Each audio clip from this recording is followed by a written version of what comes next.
Welcome back to the Iconic Wealth for Women podcast show with your host, Kylie. I'm really excited to have you here today because today I'm talking about one of my favorite things and one of the things that I'm the worst at. So I'm really excited to have our special guest here today, but I know the importance of it. So one of the things that if you are developing your long-term wealth and you're looking at either growing your business, growing your potential investors, it could be you're wanting to attract in collaborative partners, whatever you're looking at doing, one of the most successful ways you can do this is to build your own community. So take a look at Elon Musk, for example. Why does he come out onto social media, come out from behind the scenes so that they can build a following? And today we are joined by the beautiful Samantha Poole. She used to be called the social entrepreneur and apparently is reviving that because it's so powerful. But she's also the founder and business owner of Ask to Go Network and the CEO and a founder of Incubation Nation, which is a CIC. So, Samantha. Yes. We know you build incredible communities. You have an incredible local following for sure. So you've got over 30,000 followers locally in the Milton Keynes and surrounding areas. You've got an incredible Facebook group of over 21,000 mums and local people. And that's generating you now absolutely incredible. Really, you've gone to over $250,000 revenue without spending any money because of the power of your community. So let's discuss that in relation to. It's fabulous to have you here. It's awesome. Thank you for joining me. I know you're a busy lady, so thank you. So firstly, kind of like if we're talking about wealth journey, we're talking about kind of developing long-term wealth. Why is having a community just so important nowadays? Why can you not go past it? Yeah, so I mean, I should call myself in a way the accidental entrepreneur because I didn't set out to do it for wealth initially. It was set out to I was a new mum in a new area, didn't know anyone, didn't know anything, kept getting lost on these H&V roads in Milton Keynes, and saw that Facebook had a group option, and this was before WhatsApp days. So I thought, right, let's put all of my friends into one place so I could just talk to them all at once because I'm a bit of a time saver. I would rather just speak to everyone at once rather than all these individual messages that you had to do pre-WhatsApp. And it just become really nice, actually. It was nice to sort of meet some mum friends and put them into my group. And a lot of us had to change our jobs after we'd become mums. A lot of them had corporate jobs in London. And once you have the little one, it's quite difficult to go back to work. So we had like Tiggy, who became the nail lady, Mandy, who was the picture framer. And we just all like were cheerleaders for each other's business, really. And as the group just got bigger and bigger, kind of it started losing its way a little bit because obviously people saw this as an opportunity. I think they saw the opportunity for wealth and getting sort of custom before what I did, really, to be honest. And obviously, you know, these businesses started doing quite well out of getting promoted within the group. And the group kind of grew grew very organically because you had to be a friend of a friend to get let in because it was a private group. Members club. You can only get let in. Secret, yeah. As I say that, you know, there's a story in the book that obviously with my chapter on online communities about when this lady was telling me about this amazing group and saying I must join, and then kept going on and on and on, and in the end I had to like come clean and say yes, this is my group. And I think that's when I realised what I'd created was this online safe space that other parents were able to use. And, you know, I hit rock bottom after my divorce, absolutely horrendous. When you sort of been living the high life in Spain, you know, and all of a sudden you come back to the UK with 2 children and 2 suitcases and you're fighting to get your house back. You're in a horrible divorce that's just, you know, we had a company together, we had a house together, it was all just you know, very, very difficult. So that's when I had to almost kind of change my thinking with this group. And it was like, right, I think we'd raised about £6,000 for charity because by this time I'd said, if you want to promote your business, can you make a charitable donation, and then you can promote your business once a month. Nice. Realising then that created £6,000 for a local charity, and I still wasn't taking any money out for the cost of the website, you know, the hours I was putting into doing blog posts, you know, for keeping everyone entertained over Easter and all this, that and the other. So, when you, I think, go out into this world, which is really apparent now, it's very difficult as a single mum to get really good flexible work, you have to kind of create your own wealth, and that's really where it started. And so I basically charged a small fee for them to be able to advertise to the Facebook group, and then kind of my business just kind of grew from there. So yeah, it's been a little bit accidental, but I'm so proud of that group and what it's achieved. And it's funny now because everyone's got groups and they monetize them sometimes from the beginning, and it's just really evolved over the last 10 years. I love that. And I love the way you say it so casually, but I know you work darn hard at it too. So there's a couple of things I want to pull out of that. So one of them is my pet hate is, like you said, you're doing everything for everyone else, giving all the money away. And I always say to people, please put your own oxygen mask on first. So if anyone is sitting in that situation at the moment, what do you advise them to do? Because I think this is partly what's wrong. I love women and I love that we collaborate. I love that we communicate together and we do good things. But can we please start putting our own oxygen mask on first? And how does that change? Now you've got your oxygen mask on and you are in a stronger place. How's that different in relation to your life at the moment? So it's a plan. So every single year, actually probably every single quarter, I'm looking at what's working, what's not working in that group. We obviously branched out into networking events. We branched out into a local magazine. We branched out into a loyalty card. So lots of things happened with that business. And some things really worked and some things just haven't worked. So it is a case of really being on the ball with your figures. Being on the ball with your wealth, because like sometimes you just put your head in the sand and just think, I hope it's okay. I went through a period like that. I'm sure something will come around the corner. Yeah, we can't be ostriches about this. And like, I didn't really know anything about profit until year 3, possibly, maybe year 4. Whereas now, when we're now teaching this in business boot camp for people who've got similar ideas where they're starting up their business from the kitchen table, the first thing I talk about is profit.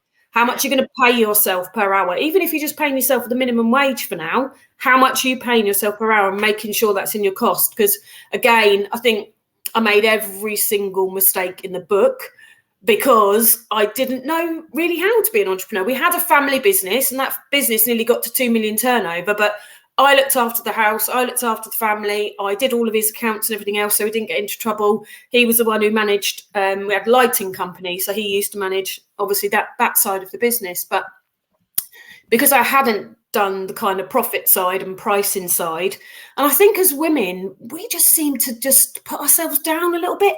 Oh, I can't charge that. Oh no, I can't really charge that. And so, again, I think I just didn't price it right or high enough either. So now any new idea, well, at the moment I'm switched off to new ideas. I'm just following you. I'm thinking, yes, like now as well, because I've been an entrepreneur that's gone that way, then that way, then that way, then up a little bit, then down a little bit, then across over there, and then across over there. So it's about being focused, and is what you're doing going to feed your kids at the end of the day? For me, that is now so powerful. You said there's so many things out of that. And I think that, it still surprises me to this day that it's 1 in 3 women are still reliant on their partner for everything. And I just find that amazing. Like being an independent woman that hasn't had anyone to rely on for many, many years. I'm like, I've had no choice.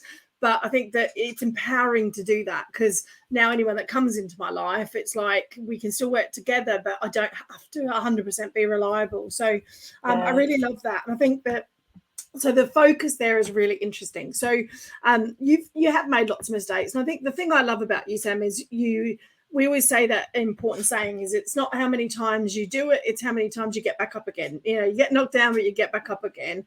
And I think you're a real telltale story of that, where you still haven't let it stop you. And in a way, I kind of wish more women had those falls sometimes. I know that's bad, but because it's empowering to get back up again. And you don't just give up at the first hurdle, and, things aren't always going to work. I was talking to someone the other day about creating their program, and I said, look, we can put the best program out in the world. it may not sell. There is never a guarantee that something will sell until you try and sell it. And it might be the format's wrong, the concept's wrong, something hasn't quite gelled with your audience. You don't know until you put something out there. So tell us a little bit about, what's your kind of, I guess, favorite mistake to talk about? What's the thing that you kind of wish if all women were educated around, what would it be? Oh man, so there's two. So I had my own flat when I was 25, and the worst mistake I made was selling that flat and going into a relationship within 6 months, selling that flat, buying a house with them. So I lost like that wealth step, and also as well, it then put me into a place where I was a little bit trapped. So if you have property now, rent it out. Don't pay money, or I love that. Go back to my 26-year-old self, I would have kept that property and I would have rented it out, and then it would have been my safe place to go back home if it was going pear-shaped. Like it did go pear-shaped, but then it was a lot more difficult to get out. And that's hard because you don't want to go in thinking of a negative for your relationship. Yeah. But it's interesting, isn't it? Because obviously some people will say, well, Sam, that's negative. You're going to think about breaking up before you even start. But it's not, is it? It's an empowering decision around your potential financial future. And if you look at statistics, it's just common fact that more relationships break up than they do stay together.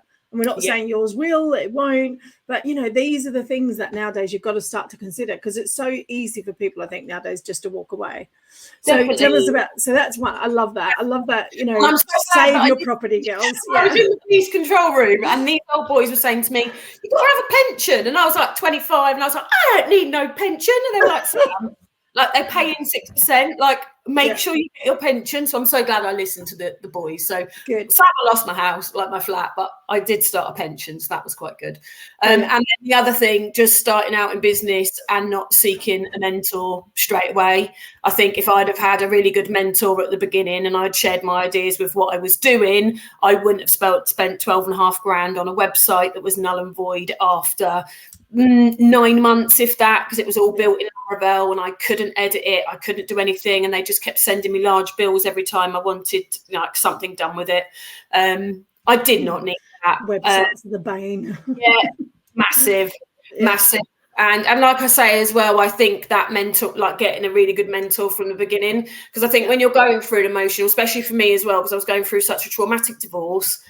My two boys were really, really struggling. I'm trying to be mum. I'm trying to sort the house out. I'm trying to get divorced. And then I'm trying to set a business up at the same time as well. And I don't think I really had a mentor probably until year 3, maybe even year 4. And I think if I'd have invested that at the beginning, if I'd spoke to experts, I wouldn't have made those mistakes. I think I would have had sort of a more successful business a lot quicker. Does that make sense? Yeah, because we all joke about coaches having coaches, because some of us are coaches and we're like, yeah, but we still need our own coach. But it's like, why do you want to be coached by a coach? And it is that concept, because for me, the first thing is they always give you that focus space to get clarity, don't they? When you've got so many ideas bubbling, you've got so much other stuff going on. One of the most powerful things that people talk about, what can someone do for you? And for me, sometimes it's just that space for clarity. It's a space to keep you on track and focused, because we all get shiny objects, and you're not alone there. We all get the shiny object, don't we? There's so much fun stuff.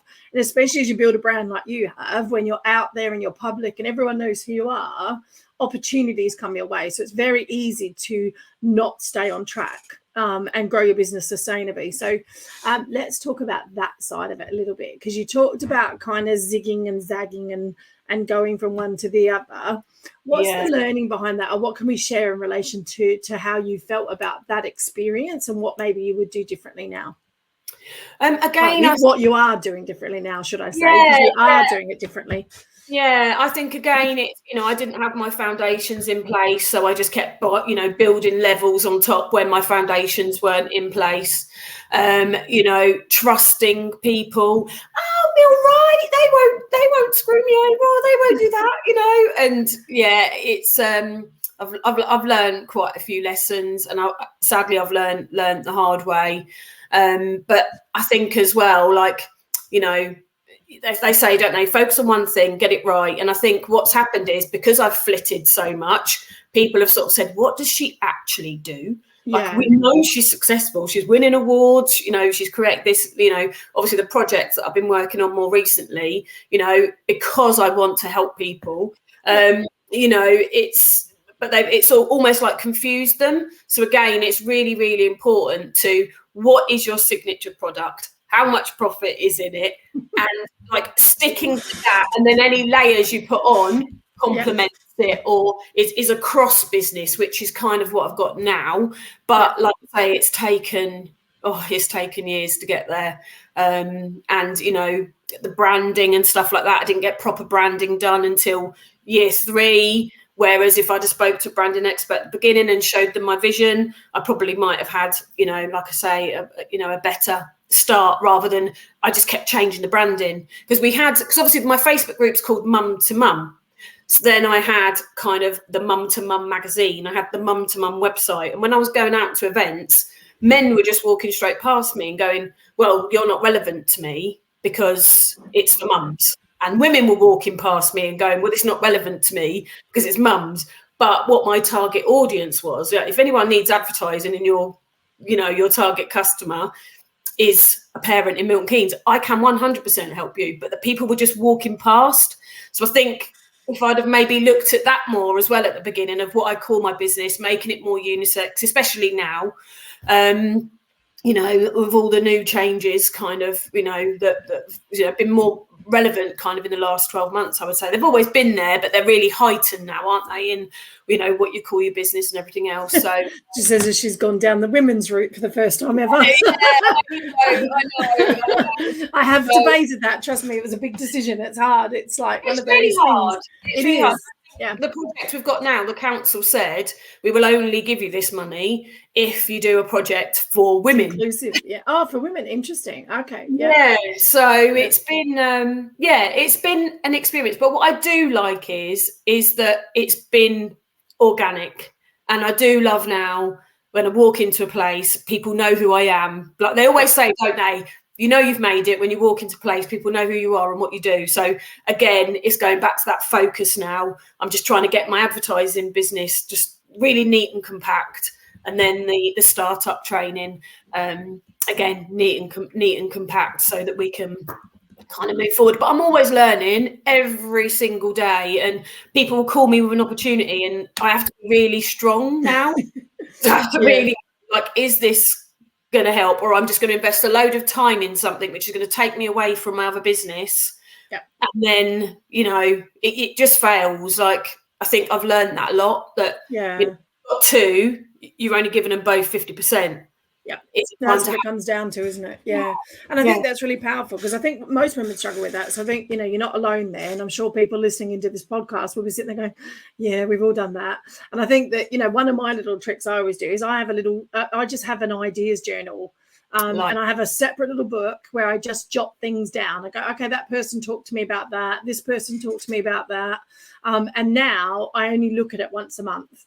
Yeah. And I look at it to go, okay, can it fit in now? And if it can't fit in now, no. But I've got very good at saying, no, not now. Doesn't mean not forever, but not like now. Yeah, because sometimes you don't want to say no completely, but it might just be not the right time for you right now. So, and I think that's the thing. You've got to get very strong at valuing our time in relation to kind of where our goals are and where we can make the most impact. And especially when you get opportunities, because like I said, when you get popular and people know who you are, they want to connect with you. I mean, the amount of people come to me with JVs and going, oh, I want to work with you on this project. I want to work with this project. I'm great, but it doesn't really fit with where I'm going. So sometimes it's having the ability to say no. So that's really empowering. Thank you for sharing. And that's what makes you such a good mentor too, because you can help people through that. So it really makes you a really strong mentor and coach as well.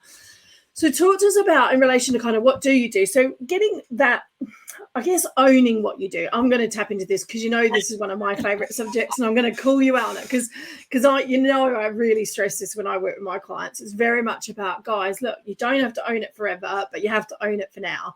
And I did a presentation the other day around the purple cow moment. Have you ever read the Purple Cow? No, I'm hearing a lot about it. You have to read it. Yeah, because it's basically, it's the purple cow is, what do you stand for? What do you do? How are you unique? How are you different? But then how are other people talking about you? Can they overhear someone with a problem and know that they can confidently turn around and say, you're the one to solve it? And that's the purple cow, because it creates the Chinese whispers. So like you said a little bit, your brand had got big, you'd got known, but people still weren't quite sure what you do. So when people listen in on conversations, they go, oh, is that something Sam could help with? Not sure. So you want them to be able to listen in. So like if someone's complaining about chronic pain, who's the person to send them to? If someone's talking about their business is stuck, who do they send them to? And that's your purple cow moment. And I think you are just coming out the other side of that now. I see you stronger. Your brand is strong. People know who you are. How do you feel that you really impact people now? Just tell us about what you do now that massively impacts people. Talk to us about your business. I think so far we've had 119 women come through Business Bootcamp, and as I say, it's been funded by the council, so it's free for them, and they've come through at various different points. We've just started working with MK Act, so we've got ladies who've gone through domestic violence, going through divorce, things like that, having to start over again. We've got other people who have kind of had great ideas, but they just don't know how to implement them. A lot of people always say to me, I don't know how you do it. You juggle everything. So again, it's just trying to teach them the way to, they do have to be, quite strict in what they're doing, and again, quite focused, because, I went to an event, I don't know if it was at the beginning of this year or towards the end of last year, and it was like the main thing I took away was confused minds don't buy. And when you looked at my advertising packages, like if you want to promote your business in Milton Keynes, I've got a massive, great big social media group. I've got networking events, and I've got a print magazine. So I kind of call it my 3 touch point. But it took me a long time to be able to say, well, you can advertise in the group, you can come networking, you can go in my printed magazine, or you can go on my discount card. It was just this all massive kind of, and I didn't know how. And people sit there going, I don't know what I want or what I need. Exactly. So now it's like, if you want to promote your business in Milton Keynes, Sam is the person to go to promote your business in Milton Keynes. But then also now I kind of have got this, like yesterday I had contact from the YMCA, and they're asking me to go and speak to some of their young people. So I think now, I just want to show people that you can set up a business from your kitchen table. You can provide for your children. A lot of people, I think it makes me sad that a lot of people don't get child maintenance. I have been very lucky, he has supported me with, some money, but it's really hard to go out on your own and earn enough money to be able to keep, the house and everything else. So I think that's what pushes me, and helping people get it right straight away, because otherwise you accumulate a load of debt. I accumulated so much debt because I wasn't earning enough to pay for the bills. So you put things on credit cards and stuff like that. Oh, it'll be all right. It'll be all right. It'll be all right. And, then you're 2 years in and it's not all right. And, we know that there's really high stats now on how, mental health to do with like finance, debt, lack of advice. Some people don't even claim benefits because they're embarrassed to claim benefits. We've had this discussion quite a lot actually in boot camp. And I'm like, you're entitled to those benefits. Please don't claim them because you're embarrassed. There's a stigma around it, though, isn't there? Yeah, and I must admit, I had that barrier, because obviously I could claim some child tax credits and stuff, but I always felt embarrassed. And my mum said to me, Sam, you have worked since you were 13 years old. You had 3 jobs when you were 13. You've worked all your life. You have a right to accept some support back. So another thing is like, don't be proud. A lot of the people we come into contact with, they're just too proud, and sometimes ask for help too late.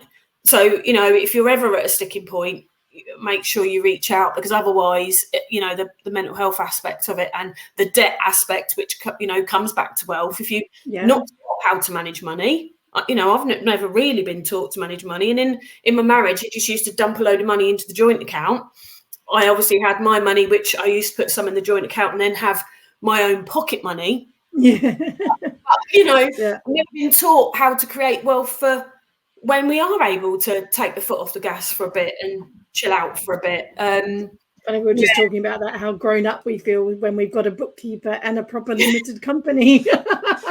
It's really interesting because, like you said, because when you first get started, really all you do is dump your money in your account and spend what you want. So, again, that shift in relation to kind of treating it as a business and even your own finances, like you said, understanding them, tracking them, looking at what your expenditure's on. We were talking about wealth the other day and someone said to me, oh, but I'm not wealthy. And, I had a real stigma around calling this iconic wealth of women because wealth has such a stigma with women. It's crazy. And I'm like, you don't have to be wealthy to have wealth. Again, it's not just about the money. But again, what a lot of people don't realize is, like you said, you can start for small amounts of money. It's like start consistently, just adding that 20 quid away or that 30 quid away can make such a big difference to your retirement or your life down the track. So I think that's really powerful. So I love that. So in relation to and I think claiming benefits and asking for help is a big one. Women generally shy away from asking for help. I don't get it. It's like, when you do, most of the time it's very powerful because, there's always someone there that can actually help you. So in relation to your business stuff, so I know you've created your, you've obviously got loads of people now get started. Incubation Nation's been a great kind of, I think, foundation for you to really shine in relation to kind of what you do and the impact you can have. But you've created your own plan, haven't you? Tell us about Sam's plan. I want to bring that into the conversation. What's Sam's plan? Yeah, so the Sam plan, so basically when we were doing the business boot camp, it literally happened organically. The council said they wouldn't give us the money unless we had an educational piece behind it. And obviously we've all know those foundational pillars of your social media, of your marketing, of your planning. So I thought, right, actually, because this is very bespoke to me, what I'm teaching people. I'm teaching people like a mixture of life and lessons from what I've learned, but also as well business stuff. So so we created the Sam plan. Obviously social media is where I started out. So, your sales and social media generating. I'm not a cold call girl. I've got an advertising agency and we don't have anybody doing cold calling. I should potentially have an aspect of that, but because I don't feel comfortable cold calling, that's not how the business has grown. It's grown organically with everybody coming to us and mainly coming to us through social media. So, the social media, has been a big thing. A, for accountability. As you and I know, if somebody says, right, when you're going to do that by, and you say to them, right, I'm going to do it by Friday. If you don't do it Friday night, you'll make sure you do it Saturday morning because you know that person's going to come back. So, and it's really important to lean into accountability as well, because it's very easy just to, again, be an ostrich, put your head in the sand and just go, no, I'm not dealing with it. So I think accountability is super important, and having like-minded people around you, like the community you're building, having that like-minded community. M for marketing. We all need marketing, and also as well, I call it the old school marketing. It's not just all about social media. It's about building relationships. It's about getting out in the community. It's about connecting with charities and leveraging other people's communities, but in a nice way. So, we talk a lot about that. The planning, I literally block out a day at the end of my month, every single month, and I do my finances. I plan what I want to achieve next month.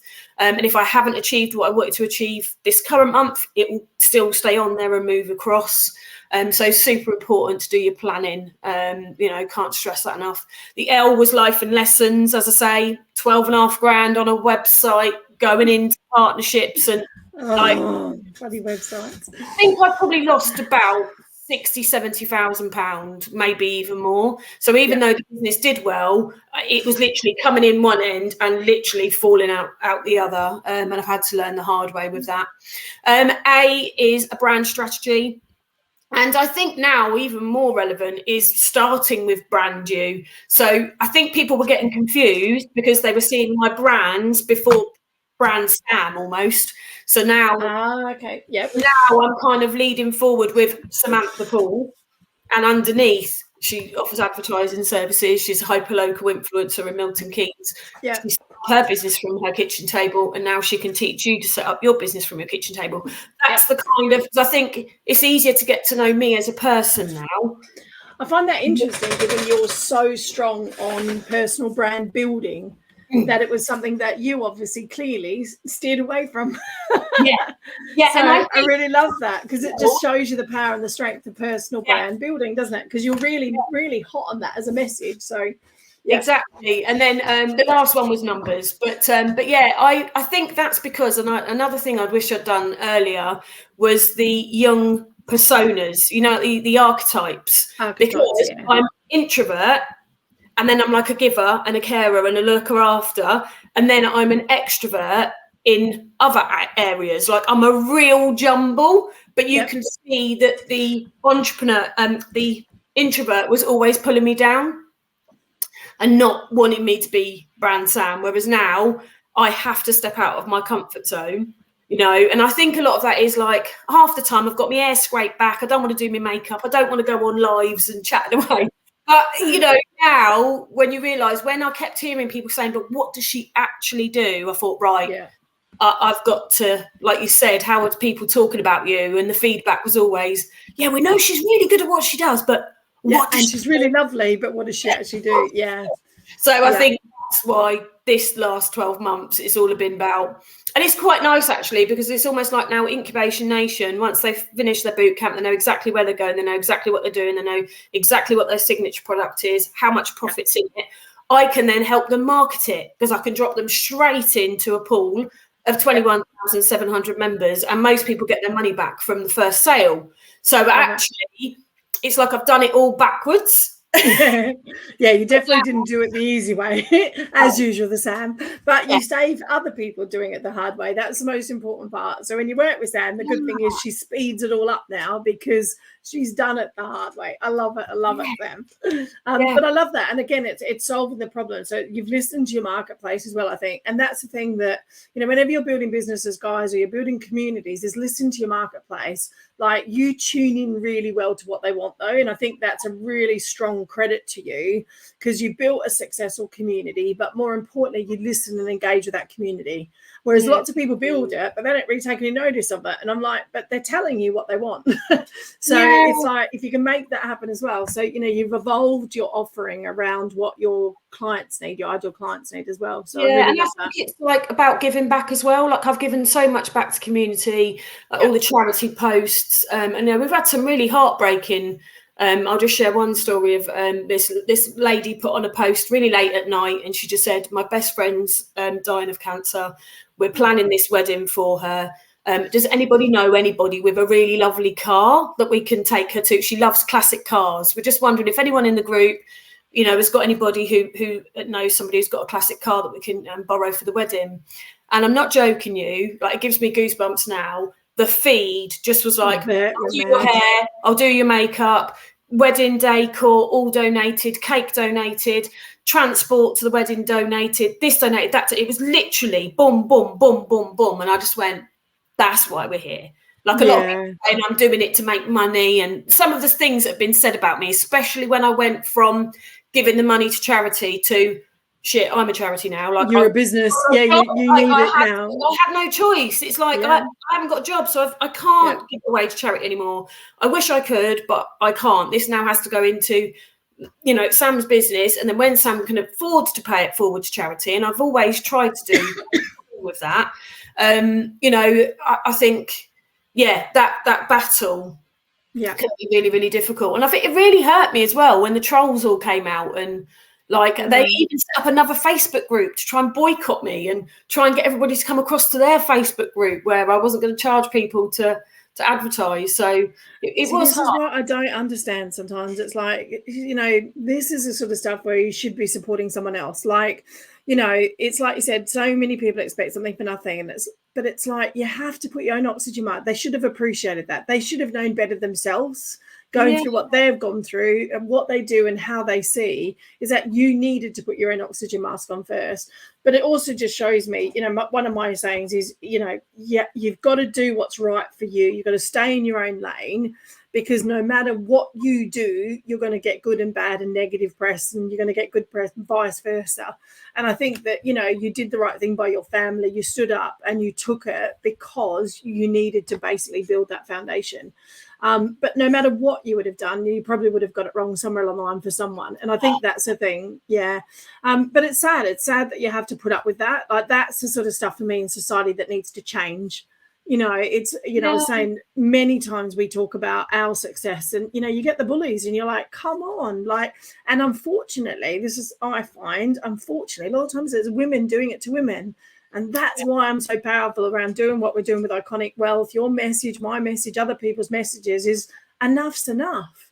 We have to support each other. The statistics still around women, like I said, relying on each other. 1 in 4 women are going to be in poverty in their retirement. And we need to start to help and raise women up, because otherwise they're just going to stay down. And it's like, when are we going to stop putting women down for trying to raise themselves up? So, you're a power to that, because I think that even though you've been through it, I know now very much so you're an inspiration to many. And I think that's more important, is by your sacrifice, you've come out the other side and now people look at you and inspire to be you. So you should be really proud of what you've done. And you've come such a long way, but you've always been savvy at what you do. It's just sometimes you need it all to align and work, and it has now. And I think that, I know so many people that see you as an inspiration now. You're everywhere. People know who you are. You're making a massive impact on so many people, but you keep really humble about it, and I think that's what people need, because you're there to raise other people up. So I think it's all really about proud. Relationships, our partnership with Frost, like, they came to me, that opportunity just presented itself to me, and it was a really good opportunity, but then I helped them back in return. And it's there is just such a power if you can all help each other and look after each other. That's just powerful. And I like it when you get to the point where it's just literally word of mouth, where, like, as you say, people just say, you need to speak to Sam, or you need to speak to Kylie, you need to speak with, different people. And I admire you, how, like, exactly where you're going, and exactly what you're doing. Exactly some days. Whereas I still can't do that. And I know that's my own, money blocks, possibly from childhood. But, that's where I, like, just see you, and you're just like, what you're going after, and you're going and you're gone, which is awesome. I think we all have our own wobbles, don't we? We all have our own wobbles, and we all have our own kind of hang-ups. And I think that, everyone has a different journey. And I think that, we, especially mindset, we all know how important mindset is. And I think, again, you've tapped into something really lovely there. I think that if you're listening and you're thinking about starting a business, or you want to start an incredible community, we can all think, oh, what if we get it wrong? What if we don't do it the right way? What if someone comments? All that sort of thing. And I think the thing for me is that I think you and I are both very, very savvy at doing it anyway. Like, I have got to the stage where I'm just like, I just don't care anymore. I'm just going to do it anyway. And what will work will work. What ramifications will come of it. And I think that, because I know that the impact I'm having, and I think that's, you do that every day. You just like literally. Because, a lot of people like talk stuff. Like, I'm very, like, at the moment, obviously, I'm very vocal about SEN and the education process, and it hasn't really changed from when I was a kid. I kept being I was telling the story today to my hairdresser, believe it or not, but I was saying how, I kept getting put in the special hut because they just couldn't work me out, because there were, like, some things I could do, like, beyond my years, like maths, stuff like that. But then they'd ask me to spell something, like, really simple, and I couldn't spell it. And I passed my 12 plus, and they got my parents into the room, and they just went, she's just not. And these words still ring around in my head now, there's just something, just not right. And we just don't think she's going to do well at, into Henry Floyd. It's better, you haven't really got a lot of money either. It's going to cost a lot of money for her to go to Henry Floyd. So we've decided as a school that it's better if we give Samantha's place to, I think this girl was called Hannah. So we're just going to give her place to Hannah. And I think because of that moment, I was not worthy of going to, a high school in Aylesbury. They took that decision out of my hands. So I think now those things are still ingrained in my head. Well, you're not clever enough, you're not this, you're not that. And I think we can get caught up in our heads too much, which, is difficult. So that's why you have to have a community around you and go, no, you should charge this, or you can charge this. Have you seen what your competitors are charging? Or you're doing this and doing that. So, and if you can't do it, I've now got a very good team. So I've got 2 VAs, and now I have nothing to do with the money. Annabelle is in charge of the money, because I said, like, another good thing this year was don't play to your strengths, play to your weaknesses. Now, I've been always like, play to your strengths, play to your strengths, play to your strengths. But actually, if you play to your weaknesses, they're the things that are the holes in your wealth bucket, aren't they? You know, so I think, oh God, why didn't I see that 5 years ago and play to my weaknesses 5 years ago rather than my strengths? So yeah, I always like to plug them, because I think they're the ones you're going to plug with other people. Because I think that the thing that I don't do around weaknesses is I don't think you should ever spend hours trying to get better at your weaknesses. I think play to your strengths, as in what you're bloody good at, but then fix the holes in the bucket, like you said, for the weaknesses. It's like, because, you know, we've all got it. We've all got the things that we're really bloody good at. We've all got the things, especially building businesses, you know, mine is not social media. I'm plugging that with someone else, because I have sit here and tried the last 2 years to get consistent to do it. And I'm like, do you know what? I'm just over it. I'm done with trying. Just tell me what content I need to create, and someone else plug the gap.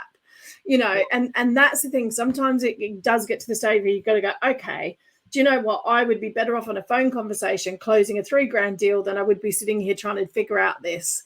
So I think that's where, for me, the playing with the strengths and weaknesses, like, realize what you're done good at. If there's something that's just missing, holding you back in your business, outsource it, get rid of it, get someone else to help solve it for you. So I love that, Sam.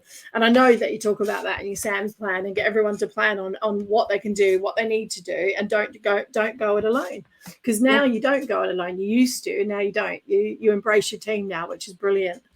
Yeah. So if someone's getting started about building a community, what would you recommend in today's day and age? Like, you've obviously built that over time when, like you said, maybe there wasn't as many groups around. Social media was a little bit different back then. So what would you recommend today doing differently in relation to starting a community? Yeah, I think, again, it's like, what is the end goal? You know, who is your ideal customer? Because, like I say, Facebook worked with us 10 years ago, 5 years ago, 3 years ago, it worked with us.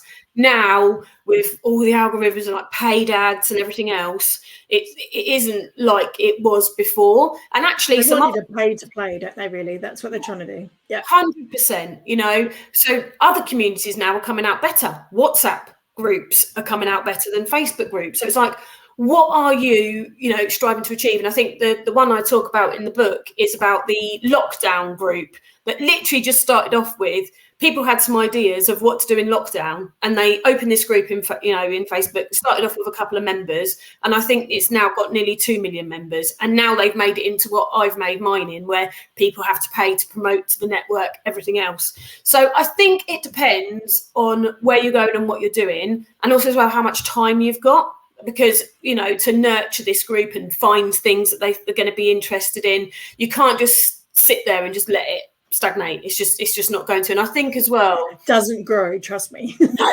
And I think people are really I've tried 3 groups so far. Oh, bless you. And I think people are a bit like me, where I'm on social media all the time. I'm trying to be conscious and have, social media breaks. So I think actually now probably having them on a mailing list, where you're speaking to them in a mailing list, having them in a WhatsApp group, and actually having more experience events where you're bringing people together. So I think you've got to be right. What is my plan? How am I going to make my money? And by having a Facebook group, is that going to help?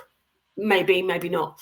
A lot of people now are saying, like, have your webinar running while you're sleeping. That's actually a better use of time than constantly every single day. I mean, I remember I was in Venice last year, and the partner I was with at the time, he was just like, for God's sake, you're always on social media. I said, I know, but I didn't schedule all these posts, and I've got to do them because otherwise, I said, that's my life. Like, that's your life. Yeah, it's how you make money. Yeah. If people are asking me stuff in the community, like, it doesn't sleep. So if you are setting up something, and especially something I think which is like, because mine is like all like parents, there's lots of different people in there. It's not just business owners who are trying to grow their business, or and I think as well, if a lot of the coaches and things are struggling, because they've obviously got lots of coaches in their group, but then they're all struggling with their business. They're not necessarily coming back to the group to kind of look to see what's going on, and this at everyone, that's stressing me out. I'm leaving. So on that, would you create a group around a niche? Would you create a group around a topic? Well, I would say keep it as broad as possible if you're then wanting to dip in and promote. So, for example, the things to do in lockdown. Literally keep it as broad as possible. You know, it's you want to kind of have as many as possible, but you know, I think it's more about engaging people personally now. I think people like the personal touch, and a bit like you were saying, getting on the phone and speaking with them and having that personal touch, maybe inviting them to an event, because, you know, that's what I like about our networking, actually. Most people who come to our networking event will end up purchasing a package because they get that vibe. Yeah, I like it here. I get that. Yeah, I feel safe here. I can see that they've got a good network, and then it's that know, like, trust, isn't it?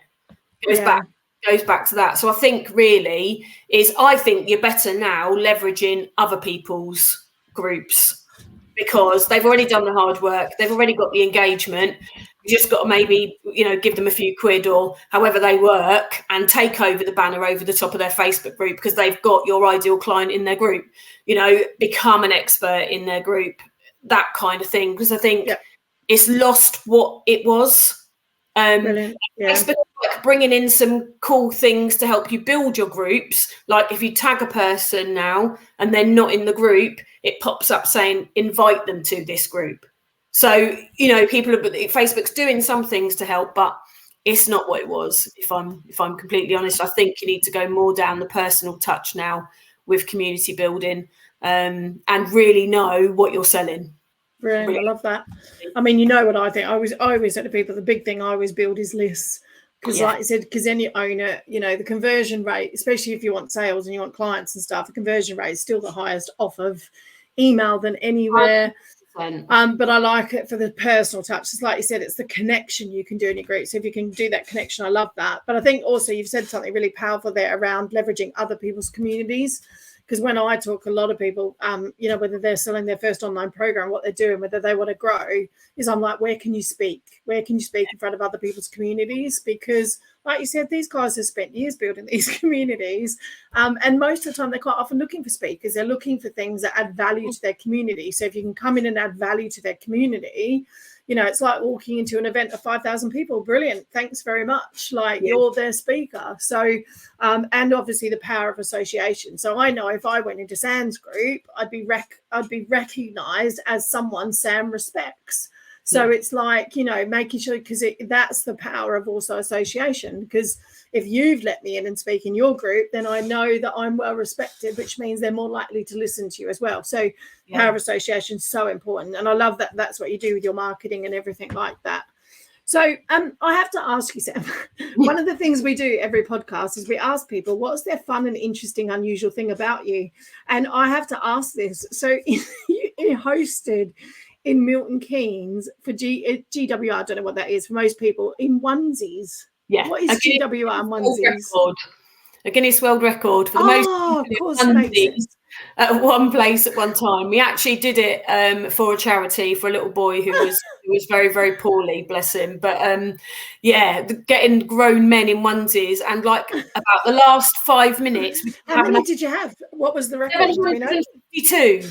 How many? 752, and so you got 752 people to dress up in onesies in the one place. Oh my God, I love you. Come to MK Dons Stadium, and it was pouring with rain. It was freezing cold. Oh my God! But we broke the world record. We held on to it for a couple of years, but then a school basically did it a lot more easier, and they just put all their kids in onesies into the school hall, and then broke our record. So we're going to do it. What a great story that matches your story. The power of a community, because when you have the community, guess what you can get them to do? Exactly. Crazy things like that. Imagine now if you did it with 20,000 parents. Probably. I know. You could get 20,000 people doing it. Maybe you could break the record again, Sam. Yeah. But I love that. You know, the thing I love about you, Sam, is all the way through, you've always had this community charity kind of message, haven't you? Everything that you do stems back to kind of helping other people and making a difference. And you know, I really love that about you. But I had to ask, what on earth was the power of onesies?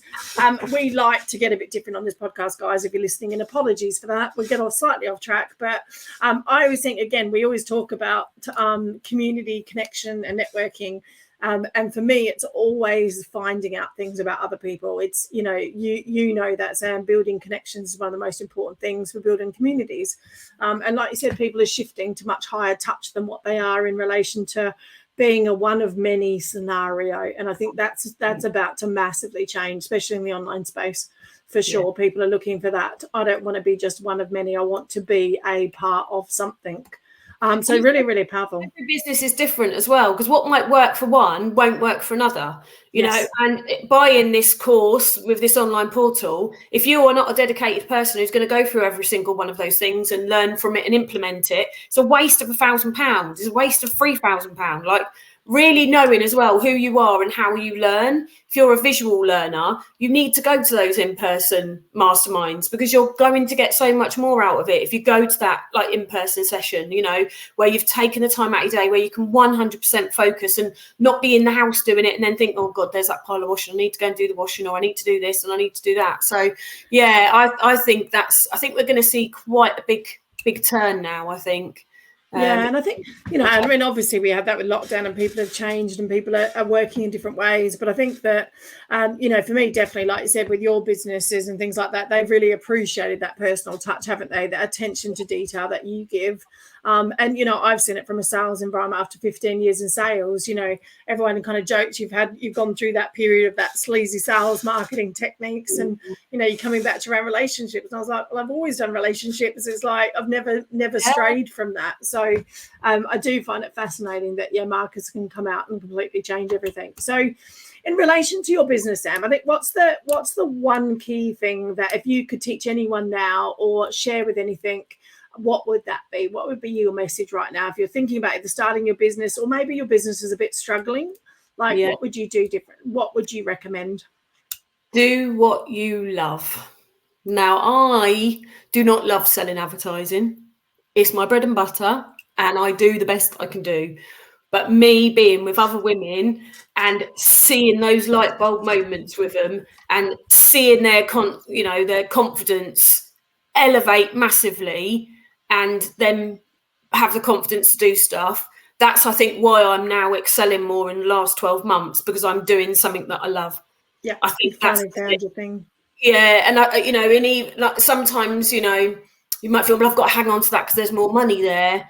Actually, like, if you can balance it and transition some of those aspects of that bread and butter, trying to do something you love, I think is super important, because when you're passionate about it, it just comes a lot more unique about you. You can see you're passionate about it. Whereas, like, if you're doing something that you don't really want to do, it will come across in everything that you're doing, you know, and you probably won't do stuff that, you know, you should be doing because you just don't feel comfortable doing it. So I think, you know, do what you love, and, you know, ask people, what do you think I should do? Like, what, you know me, like, what, you know, what should I do? Which, you know, road should I go down? But yeah, do what you love, and try not to think what everybody else is thinking about it. If you feel it's right in your gut, I do, you know, believe in your gut feeling. If you feel it's right in your heart and your gut, go for it.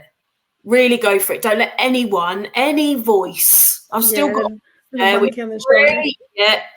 voice is still there, but you just got to knock that voice off your shoulder and go, no, I want to do this, and I'm going to do this, because what's the worst that can happen? My dad always said, you know, they can either say no or it won't work, but regret the things that you did rather than the things that you didn't. It's interesting. I had someone say to me the other day, because, you know, we're holding this event. So if you haven't gathered, by the way, I haven't mentioned this, but Sam's obviously dropped in that she's a chapter in a book. This is the Iconic Wealth for Women book, which we haven't really talked about. But whether you're watching it before or after the launch, it depends on when the series comes out. But we've obviously all collaborated to come together to share our knowledge around growing your wealth. And that's not just about money. Like we said, this is about life, business, communities, brand building, money, mindset, all those sorts of things. But really, it's just empower women to change their economic situation if they need to, or maybe it's to give back and embrace what they've already achieved and how they can do that differently. So, Sam, I know that you obviously are loving that, and that's one of the things you really want to do is, you know, empower women more to kind of take back their control, to have their own financial independence, just like you've built now in relation to what you do. So what's kind of one sort of wealth tip, I guess, if we can call it a wealth tip? You know, what would you sort of recommend people doing if they're thinking like maybe they don't have a pension, maybe they're not sure about their financial future? What should they start to consider? Yeah, I think if they've got a business, they should certainly be slicing 20-30% off each month and putting that into a separate account, because it can all get jumbled and then it can all catch up on you. And I think getting the proper advice, really I'm so glad I started that pension when I did. I mean, it's frozen now because it's a police pension. I'm not in the police anymore, but really getting good advice from the beginning, because and watching what you're spending, because I'm not very good at that, but now I have to, with everything that's gone up, watch what you're spending, but be aware of it, because I think it's one of those things. Don't be an ostrich, and I think I have been. Yeah, I love that. The awareness is the first step, isn't it? I was saying to someone the other day, my biggest issue is subscriptions, because being online, always try new things. So people come to me for technology and stuff, don't they? So I'm always like, oh yeah, let me just sign up for this and I'll try this. And I realized the other day I was paying for something that my dad asked me to look at.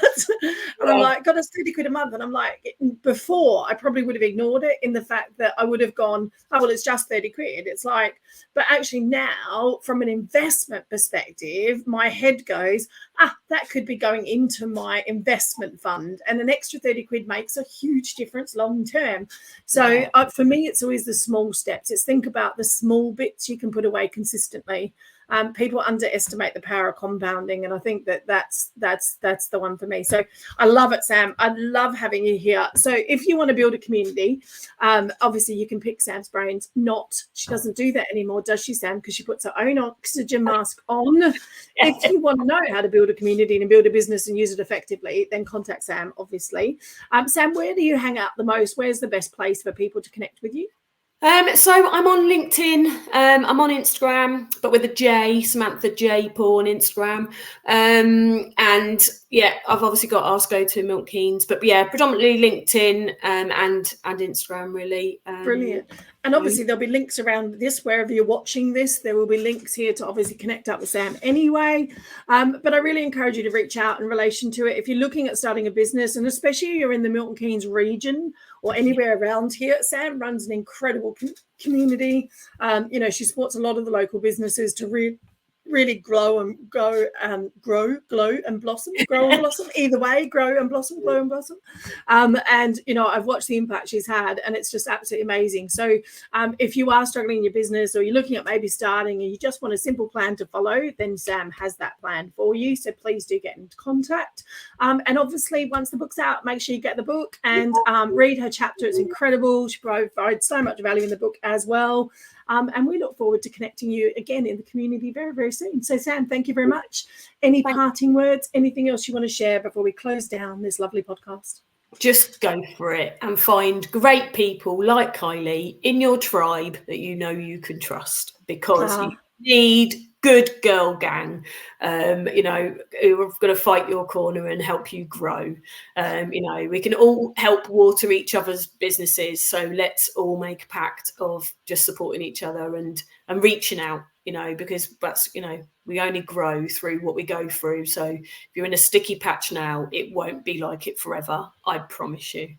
Yeah, I love that. Thank you so much. Thank you for your time. It's been hugely valuable. Hopefully you're tuning into this podcast and you come back and tune in to the next one too. We'll speak to you soon. Bye for now. Bye.